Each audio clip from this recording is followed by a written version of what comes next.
What do you call a culture where men married men, emperors cross-dressed, and gods chased boys across the heavens? Ancient Rome, baby. But before you slap a modern label on that toga, here's the thing. Romans didn't think in terms of gay or straight. For them, sexuality wasn't about identity. It was about power, masculinity, and control. Welcome to Contemporary Roman, where we give ancient drama a modern glow-up. Today, we're diving into the wild world of Roman bedroom politics. Spoiler alert, it's complicated. Chapter 1. Labels. We don't know her.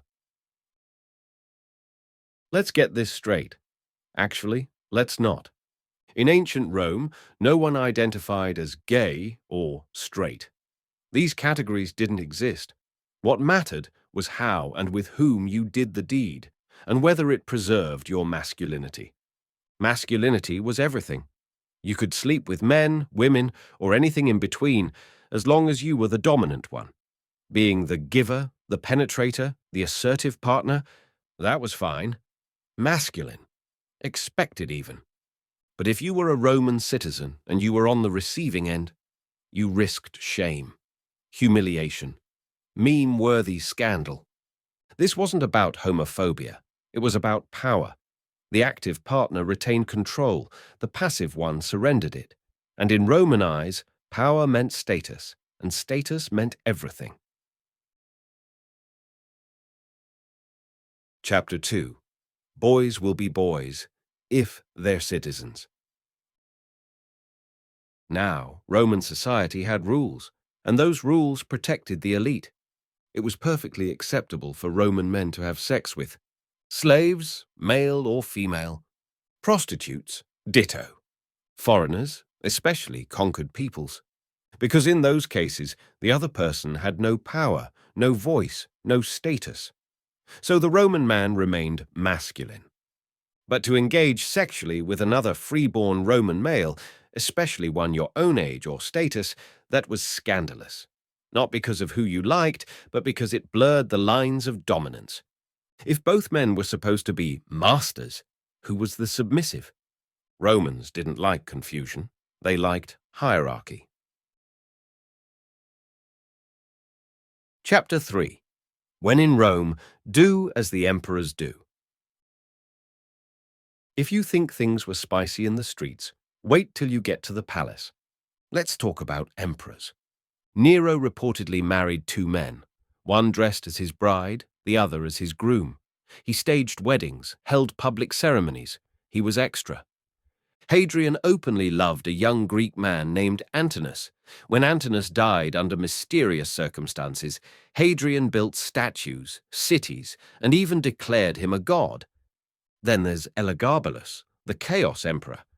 He wore makeup, dressed in women's clothes, and allegedly offered money to doctors for, let's just say, a physical transformation. These rulers bent the rules of Rome, but only because they were above them. The average Roman couldn't get away with that kind of expression without consequences. Chapter 4. Public Shame and Private Pleasure.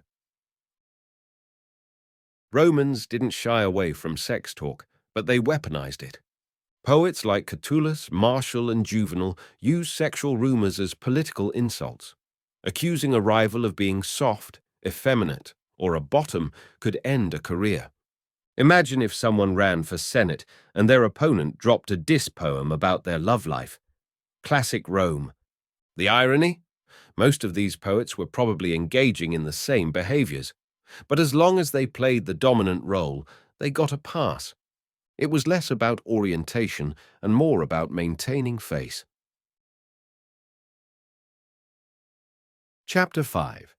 Sex, Art, and Roman Erotica.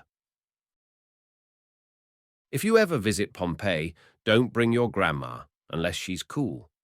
Roman walls were covered in erotic imagery. Hetero, homo, group, solo, you name it. It wasn't hidden. It wasn't taboo. In fact, it was part of everyday life. Art celebrated physicality.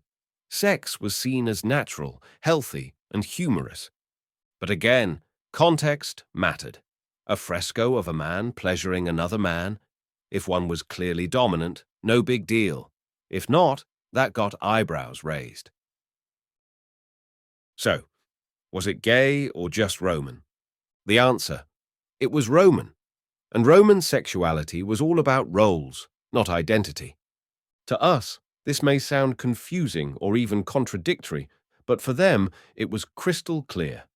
Power defined everything, including pleasure. And if that makes you rethink your definition of masculinity, fluidity, or freedom, well, maybe the Romans were ahead of their time after all. Thanks for watching. If you loved this cheeky trip through Roman sexuality, don't forget to subscribe, like, and hit that bell. Because at Contemporary Roman, we make ancient history hot again. Rome wasn't built in a day, but this channel, it's growing fast. Be part of the empire.